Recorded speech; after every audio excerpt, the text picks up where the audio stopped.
चिदाकाश लीला ललित चिन्मय प्रेम प्रकाश श्री हर्षण हिया लीला विमला रामचरित रसरास श्री गौरदेव आराध्य की अंतःलीला भाष प्रेम प्रदायिनी रस भरी मृदुला कहत रसास मृदुला कहत रसास। श्री सीताराम जी महाराज की जय। अनंत श्री विभूषित हमारे सद्गुरुदेव भगवान श्रीमद् राम हर्षणदास जी महाराज जी ने हम सब अपने आश्रित जनों के कल्याण, आत्मचिंतन व कालक्षेप हेतु अपने चित्त रूपी गगन में उदित श्री सीताराम जी की चिन्मयी लीलाओं का वर्णन अपनी असमोर्ध्व कृति चिदाकाश की चिन्मयी लीला में किया है, जिसका पठन पाठन व स्मरण चिंतन अध्यात्म प्राप्ति की हेतुभूता है। उपरोक्त ग्रंथ की क्रमशः वाक सेवा प्रस्तुत की जा रही है। आइए हम आज की लीला में प्रवेश करते हैं। प्रभावपूर्ण प्रकृति प्रहरी से सुसज्जित एवं सुरक्षित सिद्धि सदन सर्वभावेन सुरम्य तथा सुगंधित शरीर वाली सुर सुंदरियों को अपने अंचल के प्रकृति प्रदेश में विहरने के लिए प्रलोभित कर रहा है। भवन के सप्तावर्णों में चतुर्दिक लगी हुई प्रकृति की प्रदर्शनी अपनी नव्यता, भव्यता, दिव्यता और सात्विकता के कारण सभी सुर नर मुनियों के मन को आकर्षित करने वाली स्वाभाविक सिद्ध हो रही है।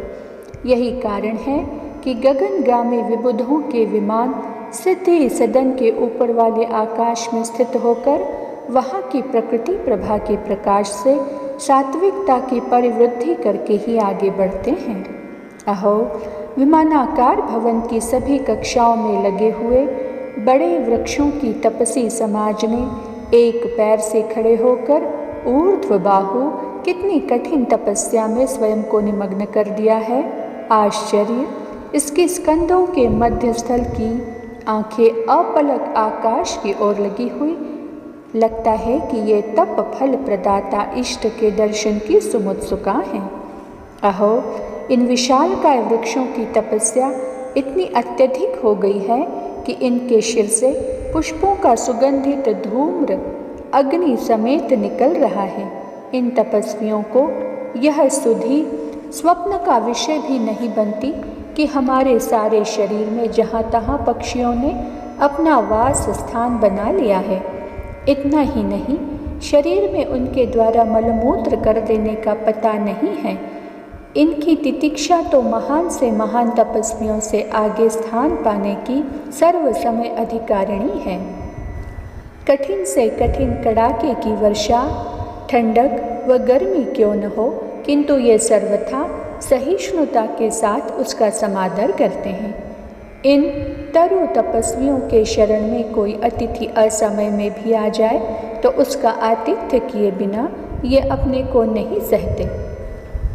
छाया, पुष्प, पत्र, फल, समिधा, मधु आदि से अभ्यागत का सादर निरपेक्ष संपूजन करके ही प्रसन्न होते हैं। इनकी सहिष्णुता एवं अतिथि सेवा विश्ववंदिता है। इन भूरूह भक्तों के ग्रह कभी कभी अभावग्रस्त असाधु अतिथि आकर इन्हें कष्ट का अनुभव कराने में प्रयत्नशील हो जाते हैं। मार काट करके संपत्ति छीनने पर भी इन तपस्वियों के हृदय में शांति का साम्राज्य ही रहता है। उल्टे मारने वाले को अपनी संपत्ति देकर उसका सत्कार करते हैं। इन वृक्ष वैष्णवों की तपस्या सभी सुर नर मुनि समाज को समुन्नतशील बनने की प्रेरणा अपनी चर्या से सर्वदा देती रहती है। वाक मौन, काष्ठ मौन, इनका देखकर बड़े बड़े मौनी लोगों को दांतों तले अंगुली दबानी पड़ती है। मच्छर, बिच्छू, सर्प आदि दंशक जीव इनकी देह में चढ़ जाते हैं, किंतु ये तरुवर तपस्वी न तो कुछ विषैले जीवों से बोलते हैं और न उन्हें हटाते हैं, उल्टे उन्हें अपने शरीर में लिपटे रहने ही देते हैं। अस्तु ब्रह्म सृष्टि में इनके समान यही तपस्वी हैं। बेचारे शुद्ध गोमय जल और वायु का ही मात्र आहार करके जीवन धारण करते हैं। मृत्यु के पश्चात अपनी देह में आसक्ति न रखने वाले महानुभाव अपने सर्वांग शरीर को परहितार्थ में आने का संकेत मूक भाषा में कर जाते हैं। मध्यम श्रेणी के युवा वृक्ष लता की ललिता नारी को अपने अंगों में आलिंगित किए हुए 2 से 1 बनकर गृहस्थ धर्म का पालन शास्त्रानुमोदित कर रहे हैं। गार्हस्थ धर्म के आचरणों को अपनाकर ये आचार्यवान अपने को होने का संकेत दे रहे हैं। तभी तो घर में रहते हुए उपर्युक्त वानप्रस्थ और सन्यासियों के आचरण पूर्ण रूपेण अपने में आरोपित कर लिए हैं। हाँ, यह बात अवश्य है कि सुंदर सुडौल और हरे भरे होने से इनके मुख में प्रसन्नता की रेखाएं सदा दृष्टिगोचर होती रहती हैं। उपर्युक्त तरुवर तपस्वियों की भांति उदासीनता की रेखाएं ये अपने मुख में प्रतीत नहीं होने देते। अपनी प्रशंसा व सम्मान से इन्हें कोई स्वप्रयोजन नहीं है तथा वानप्रस्थी व सन्यासी के आश्रम में प्रवेश करने के लिए छिपे छिपे धीरे धीरे तैयारी भी कर रहे हैं। ऐसे उदार गृहस्थों के आचरणों को देखकर ही शास्त्र बोल उठे, धन्यो गृहस्थाश्रमः। ये तरुण तरुवर अपने आचरण से सुर नर नाग सभी गृहस्थों को मूक शिक्षा का दान देकर उन्हें उच्च जीवन प्रदान करने की कामना से पैर उठाए खड़े हैं। परहितैक रस जीवन व्यतीत करने वाले भूरूह भक्तों की जय हो, जय हो। आल बाल में स्थित बाल विटपों को क्या कहना है। ये अपने बाल चापल्य एवं बाल सौंदर्य से बड़े बड़े शांत सौंदर्य विग्रह वालों को भी अपनी ओर आकर्षित किए बिना नहीं रहते। सुंदर सुगंधित पुष्पों के वस्त्राभूषणों से आभूषित इनके अंगों की श्री शोभा पोषक पिता के हृदय में स्थित वात्सल्य रस के कोश की परिवृद्धि कर देती है। दर्शकों के नेत्र आत्मप्रिय इन बाल वृक्षों को इनके आसन सहित अपने अंकों में लेकर लाड़ प्यार करते हुए जाड़ा गर्मी से बचने के लिए कभी धूप और कभी छांव में बैठा देते हैं। गर्मी में इन्हें 3 बार स्नान कराना और जाड़े में गर्म कपड़े धारण कराना पोषक पिता के प्यार का परिचायक है। होनहार बिरवान के होत चीकने पात की कहावत को चरितार्थ करने वाले ये बाल विटप अपनी श्री शोभा से संपन्न कहीं भी बैठकर उस प्रांत को शोभा सदन बना देने में बड़े कुशल हैं। इनके पत्रावलियों के केशों में गुंफित पुष्पों के शिरोभूषण घन विच विद्युत की आभा उत्पन्न कर रहे हैं। इनका सुकुमार बाल शरीर स्वयं के सौरभ से वायु एवं अपने निकट प्रांत से निकलने वाले प्राणियों को सुरभित बनाने में सर्वथा समर्थ है। अपने कुल के नैसर्गिक स्वभाव के कारण अपनी संपत्ति से अतिथि की सेवा करने में अति उदारता का परिचय देने में हिचकिचाते नहीं हैं, अपितु अपना सौभाग्य समझकर झूमने लगते हैं।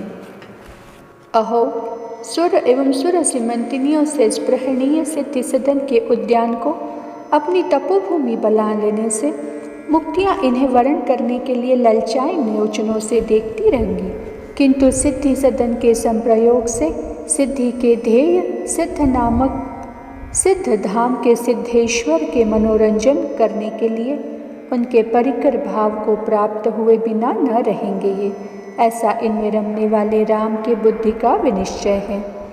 सिद्धि सदन के विशाल परिकोटे के उदर में यत्र तत्र विनिर्मित सरसी सरोवर एवं सरिताकार नहरें नाभि और छोटी बड़ी आंतों की भांति प्रतीत हो रही हैं, अथवा मान सरोवर आदि सरोवरों और अलकनंदा गंगा का सर्वथा सादृश्य समक्ष समुपस्थित हो रहा है, किंतु ये सब प्रकृति प्रदेश में होने से अर्थात विधाता से विनिर्मित होने से अप्राकृत विधि विस्मयोत्पादक सिद्धि सदन की उपमा की योग्यता नहीं रखते।